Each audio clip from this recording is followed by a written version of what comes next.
Um, so good morning, everyone, and welcome to this Bluemix overview session. So myself, Rajesh Jayapal, I'm the cloud architect in IBM Innovation Center, and I have my colleague Daksh, who is an expert Bluemix hacker, available today to take you through, as a hacker, his experience on using Bluemix, and a hacker like you, how you can start consuming the Bluemix services quite quickly. Right, so the next 50 minutes or so, we'll try to understand how Bluemix can be consumed. To start with, what is Bluemix? And on what architecture it is based on, and what are the different services available. And as a developer, right, how I can, what would be my first step in Bluemix, right? So I'll quickly cover that in a few minutes, and then I'll hand over to Daksh to share his Bluemix experience and take us through some of the demos. So what is Bluemix? So Bluemix is a platform as a service cloud offering from IBM. So we all know that the infrastructure as a service, we get infrastructure made available to us so that we can go ahead in accessing the system using the IP address, user ID, password, right, login, and then we kind of go ahead and kind of installing the required software, middleware, right, configuring the database. So that is the typical approach we do whenever we get an infrastructure. But from platform as a service perspective, the pain of configuring, installing the software, configuring the database, middleware, right, or any other runtimes is kind of taken away from the developer. So the developer is free to kind of focus on his development activity, right, so that his innovative thoughts can be completely focused on developing an application. So Bluemix comes into that category where Bluemix offers various runtimes, tools, the middleware, databases, and the other core key technologies from IBM made available as a service. So Bluemix, a platform as a service, also offers other services like OpenStack VMs. So Bluemix is completely flexible enough, right? Not only as a developer, you are tightly integrated with certain runtimes, middleware tools, right? You are free to even get a VM from Bluemix. And if you guys are more into the containers, Bluemix offers you a container where you can kind of move your existing image, container image within the Bluemix, and then kind of start using it. So in that way, you continue to use your local image, right? And then moving into Bluemix, you can kind of quickly enable your application to consume those services available within the container. So Bluemix is completely flexible, open. When I say open, Bluemix architecture is based on the open source community architecture called the Cloud Foundry. You might be aware of Cloud Foundry. So Bluemix adopts the Cloud Foundry architecture. So what that means is, it's not only the IBM technology, you will also get the community based services available within Bluemix. So if we are into JVM debugging, right, you will have the services available from the community to exclusively debug the Java applications. Right, you are into a testing, you will have services. So in that way, Bluemix is completely flexible enough, and it follows the Cloud Foundry architecture. So as a hacker, probably what is expected from you is you need to have a Cloud Foundry plugin available with you. That's it. So the first step would be you register onto Bluemix, which is displayed on the screen, right? IBM.biz AngelHack 2015. And you will have 30 days free trial usage. The complete service is available to you. And after 30 days, you can continue to use the Bluemix. There are free tiers available for each of the services. Right? You can continue to use the free services even after the 30 days. Right? So the step 1 is register on the Bluemix, and step 2 is you need to have a Cloud Foundry plugin. So that is the only the tool which you need to have externally so that you can move your application source code to Bluemix. Right? And from the cloud deployment perspective, right, you should take care of a few things. For example, how to integrate any of the services that you take from Bluemix with your application. So that will take you through a demo, right, and how you can do that. But you as a developer, you should be aware of when you approach cloud to deploy your application, you should be aware of these things, the integration. Okay, so I will use the word stitching. So you need to know how to stitch your application with the services that you consume from Bluemix. Okay, so this is another, I would say, as a third thing you should be aware of. And I would like to touch upon the keyword vcap_services. What this means is any information you want to get from Bluemix for integrating your application with a particular service that is made available to you as a environment variable. So that environment variable is nothing but vcap_services. So just kind of querying the environment variable, you get the required piece of information. For example, if you want to connect to a database, you need to know the URL, basically the host name, the port, user ID, password, the instance name, right? These are the typical things we look for when you want to integrate the application with the database, right? These things will be made available to you as an environment variable. So this is another thing which you should be aware of. The fourth important thing is Bluemix completely takes care of your availability and scalability. So you really no need to worry about having a high available scenario or having some sort of a cluster or a load balancer environment configured for your application, which is internally taken care by Bluemix. So just focus on your application development, come to Bluemix to move your application, integrate your services, and deploy it. So it's completely kind of developer focused. You can kind of start consuming the services quite conveniently. So some of these informations are captured as a hacker, right, in a hacker's guide. The screen, what you see here, just search it for DeveloperWorks Bluemix Hacker's Guide. You'll get a link, and the attachment has the complete details starting from how to get the Cloud Foundry plugin, and then how to install it, and then probably kind of how to approach the Bluemix services in terms of stitching your application with those services, right? And we have given various references and links, which you can use it for your reference. And Daksh has prepared a wonderful video talking about different scenarios, the mobility, right, the database services. All those things are captured as a video, and those details also is available within the Hacker's Guide. So you can kind of have this Hacker's Guide as a reference. And right with that, I'd like to hand over to Daksh to take you through how some of the services can be consumed in Bluemix. So Daksh, over to you.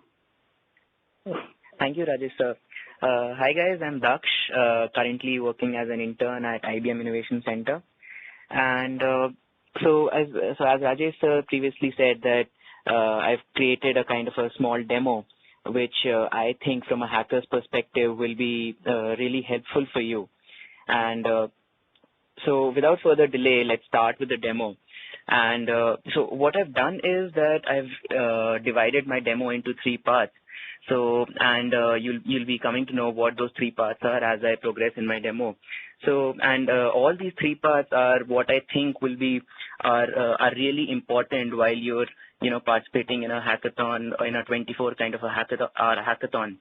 And now, before starting, I'll just want to reiterate that you can register on Bluemix using this link over here, ibm.biz/AngelHack2015.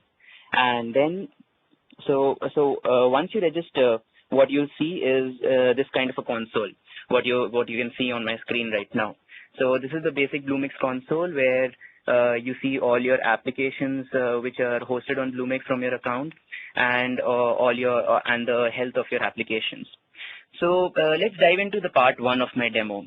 So as a hacker, when you're building an application in a hackathon, what is the first thing that you want to integrate in your application? It's database, right? So, and before even starting with the database, let's start with actually creating a web app. So as you can see, I've started with creating a web app, and I've selected the Node.js SDK for creating the server-side scripting. And I give a simple app name, say AngelHack test 123, and I click finish. Now, once I do this, my Bluemix platform is taking care of everything internally. So basically, it's bundling all the dependencies. It's downloading the build packs, and then it's basically creating a droplet and uploading it to the cloud. Now, what you can see on the screen is right now Bluemix provides three methods basically on how you can build your applications and push your application to Bluemix. I'll be using the Cloud Foundry plugin, and you can take information about how to install the plugin through the hacker's guide. And so now what you see on the screen is basically the app overview, or the demo app that I've created right now, called AngelHack test 123. So as I said, that my part one was to how to integrate a database, basically a database. So for an application, you want to store data, you want to retrieve data, you want to delete data, and that is really important in your application. So I'll start with adding a service in my application. And so basically, these are the whole host of services that Bluemix provides. And right now, for this part of the demo, we'll be focusing on the data management services. So as you can see that there are cloud and NoSQL databases, which is a document-driven database. Then there is an object storage database, which is kind of an OODB. Then there are also ClearDB SQL or a SQL database, that is a relational database. For our demo, we'll be focusing on a non-SQL database, NoSQL database, which is called MongoDB. I am sure most of you would be familiar with it. And right now, Bluemix provides this as an experimental database service, but trust me, it's really stable to use right now. I've written 2-3 applications which use extensively this MongoDB database. So over here, you can see that my service is being bound to my app AngelHack test 123, and the service is given a name MongoDB-FN. I just say create. So right now, my MongoDB's instance service is being bound to my app, which is AngelHack test 123. And I click on restage. Basically, this restage option is when you add a new service or you bind a new service to your application, all the dependencies have to be recalculated and then rebundled for your application. So once I click restage, that operation is internally taken care of by Bluemix. So I'll just go ahead and click on restage.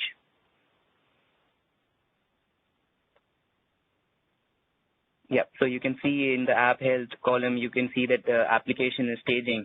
So just an overview of the app screen right now that you're seeing. It's showing that you have one instance running of your application with a memory quota. That's the upper limit of the memory that you can consume using this app, and that is 256 MB. And now, if you can see on my cursor where the cursor is, I am showing you the credentials. Basically, these are the environment variables that Rajesh sir talked to you about in the starting. So to consume any service in Bluemix, you need to gain access to these environment variables.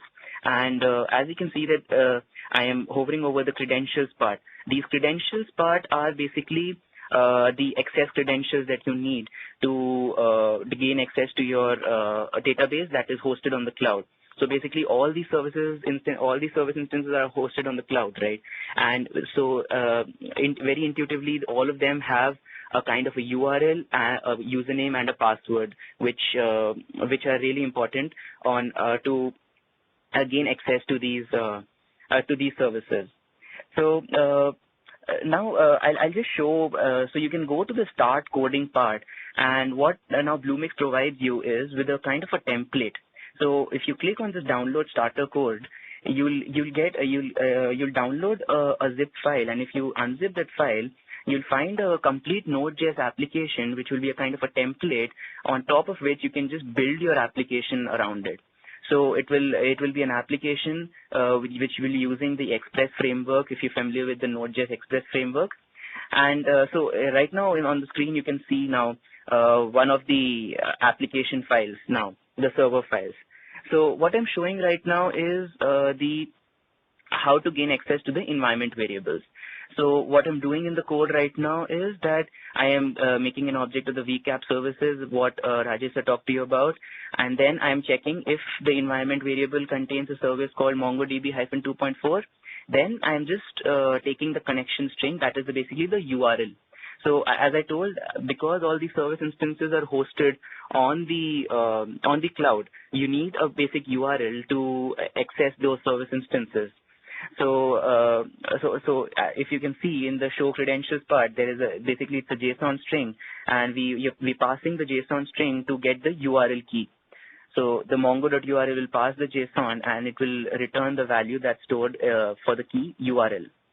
And then in my Node.js application, I'm using a MongoDB client, which will basically connect my application to an external MongoDB instance that's running. In our case, it's the Bluemix MongoDB service instance. And then, so I'm passing the connection underscore string variable as a parameter. It will use the URL, it will give the connection, it will throw us an object which we can use further on to do any operations on our database. So this is basically an overview of how you can consume. It's so simple to consume any. So this is applicable to any of the Bluemix service that you want to use. And so the thing to note over here is basically the VCAP services that you're looking at. So once you get hold of this code, so you can customize it to any kind of Bluemix service. So right now it's MongoDB-2.4. Had I used a Cloudant database, I would have written over there Cloudant - whatever version I'm using. So this, I think, this completes a part one of our demo, which tells us about how to consume, a database and then use it in our application. Moving forward to the part two of our demo would be to now try to use a little more interesting API that Bluemix provides. So to give a background, Bluemix also provides access to its one of the more intelligent computers that it has created, which is called the Watson, and it has integrated the Watson services as services inside Bluemix. So you can use the Watson services in Bluemix. So what you can see over here is a whole host of Watson services right now on my screen. And basically, to give a background, these Watson services do advanced NLP, natural language processing on any kind of data that you give it to. It can be a text, it can be an HTML page, it can be a pure URL or a feed, a blog feed. So Alchemy API gives you visual recognition services, then language identification gives text, it tells you which language my text is written in. Then there's personality insights, which tells the traits about an author from the text that he has written. So I'll just go forward and integrate the personality insight service in my application that I had created. So say for instance, you have a use case where you want to create an app where you want to analyze the blogs of a particular author, and then using those blogs you want to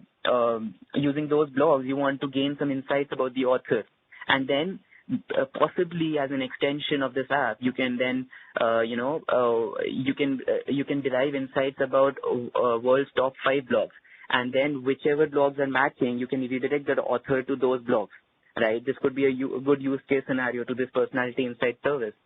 So I'll just go ahead and create this personality insight service, and then the same thing's happening with this service as well. What happened with the MongoDB instance. So as you can see now, the personality insight service instance is bound to my application CRM-2, and as my MongoDB instance had some credentials, this personality insight service has some credentials too. And so this is basically like a simple JSON string, as you saw earlier, and this too has a URL, a username, and password.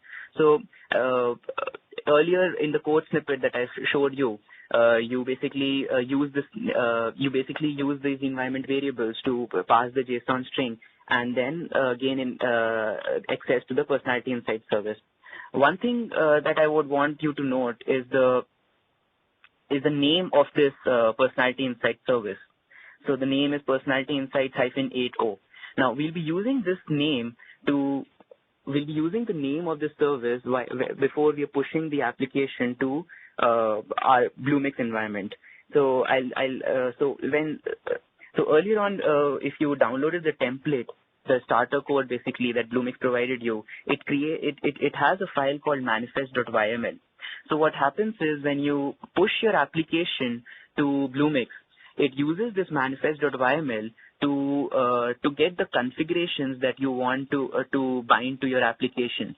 So what I'm saying in this manifest.yml that you can see on your screen is that I want to give a 512 MB of storage to my application, and then my host name is CRM-2, my application name is CRM-2, and I want to run one instance of this app. And if you can see, there's also a key called services. Now, on my Bluemix console, we had already bound the MongoDB service and the personality insight service. But now in the manifest.yml, we also need to add the personality insight service, which we had integrated earlier on. So I just copy the name of the service from here and then paste it over here.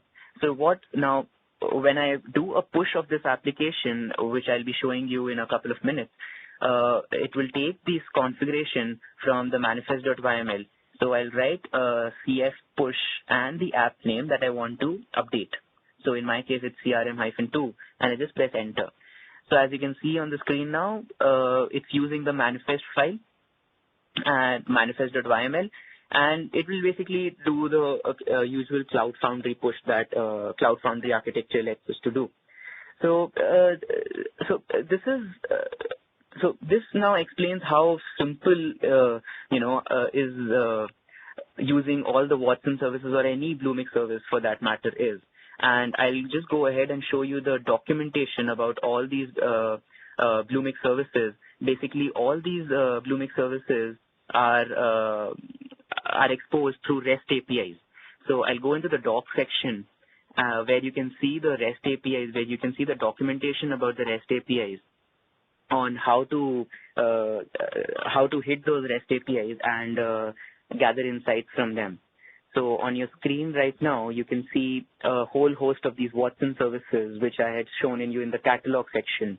So we had selected the personality insights, right? So I'll just go ahead and click on that, and it will show all the REST APIs that are part of the personality insight service.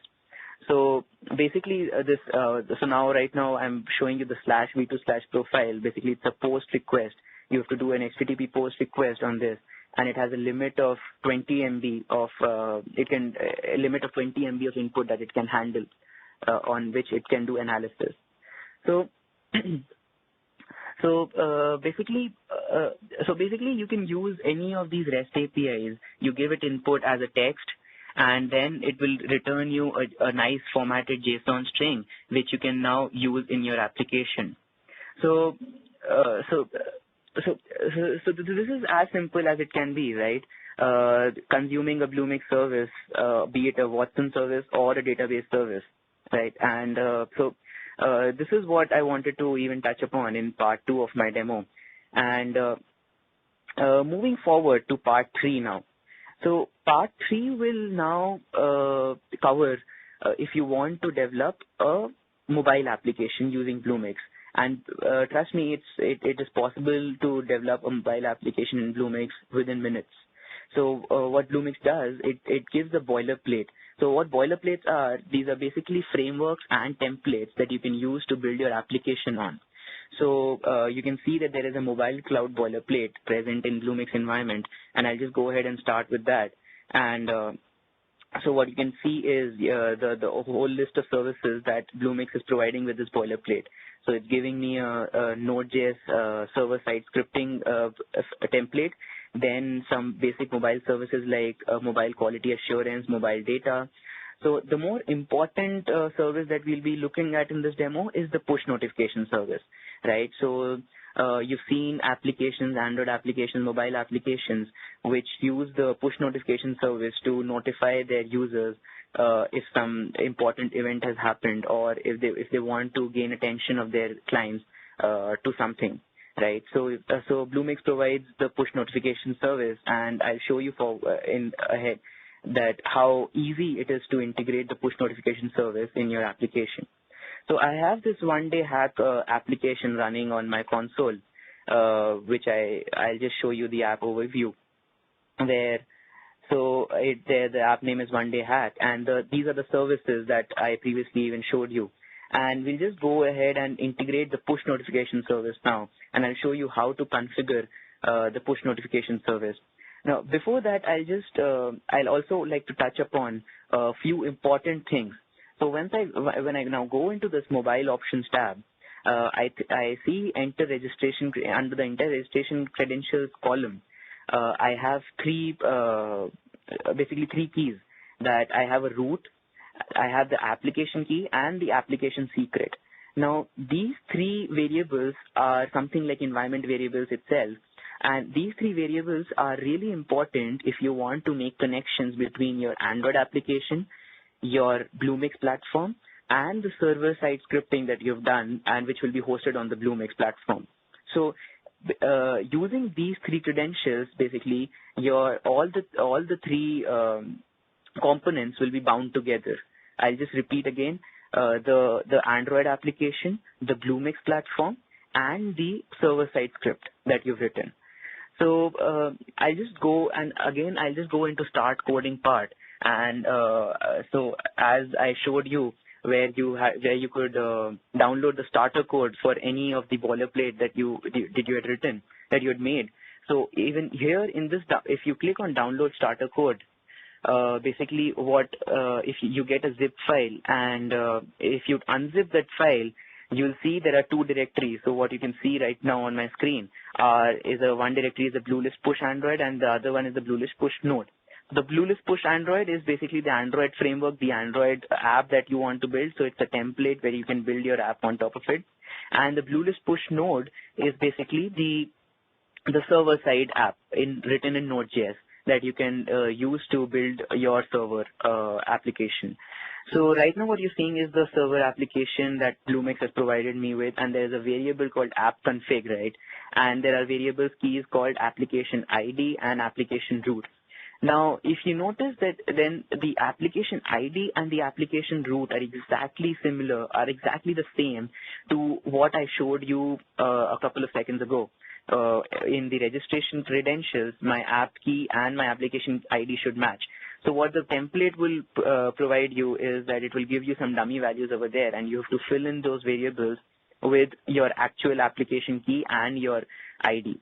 So once you do that, your connection is made between the server to the Bluemix platform. And now I'll move forward and show you how to make the connection between your Android application and the Bluemix platform.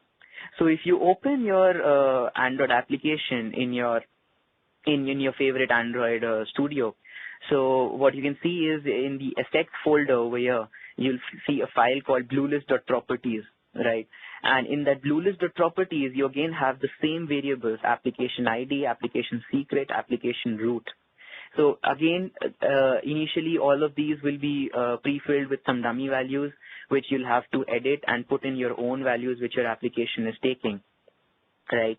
And so what will this now enable is that your Android application is connected to the Bluemix platform.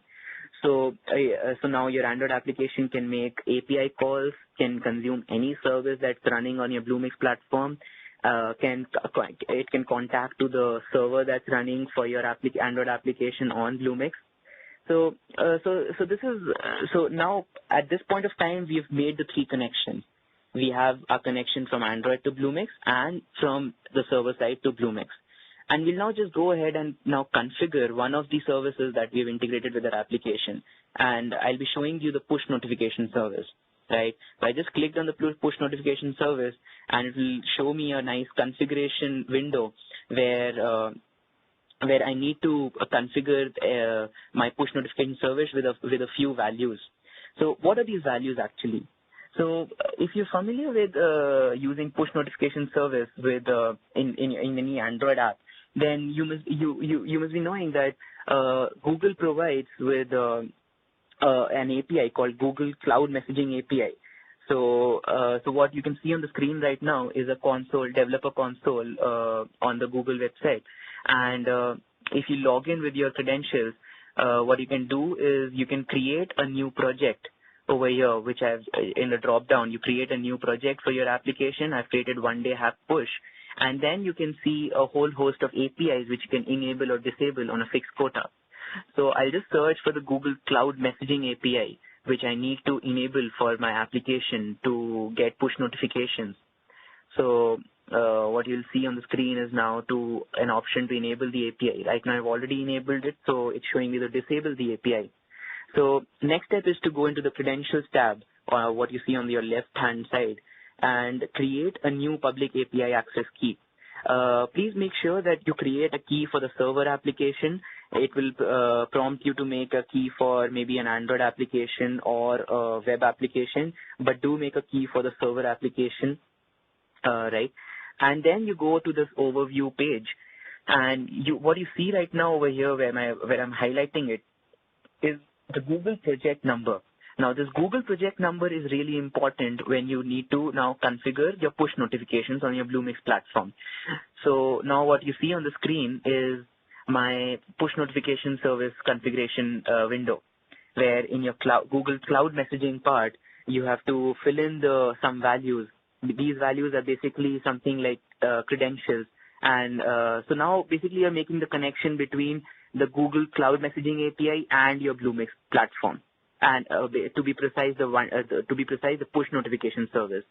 So we'll be now configuring a sandbox configuration because we're not making a production level application. And if you go to the credentials tab, you'll see the API key. So now you need to copy this API key, put in your sender ID. I'll just show you in a minute. Yeah. So the sender authentication token, that is called your GCM API key, Google Cloud Messaging API key. Put your API key over there and your project number, which I showed you right now, which I'm showing you right now, on your over here in the sender ID. So your sender ID is basically the Google API project number. You click on save. Right now I haven't filled the number. That's why it's popped up an error. So, and that's it. You've configured you've basically configured your whole application with a push notification service. And again, I would like to reiterate the fact that it's so very simple to integrate a service like push notification, because if you try out some other cloud platform, say Parse.com or some other cloud platform, configuring the push notification service is a big headache. And what Bluemix is providing you with is a pre-configured push notification service. You just put in some values, basically your own credentials, and you're good to go. You put in these credentials in your Android application. Your Android application can communicate to the Bluemix platform. The Bluemix platform relays the request to the server. The server sends you a response. Your response gets back to the Android application. And any kind of push notification, you can even send push notifications from your Bluemix console. So it's so simple right now, and so I hope all the three parts that I've covered in my demo would be helpful to all your hackers.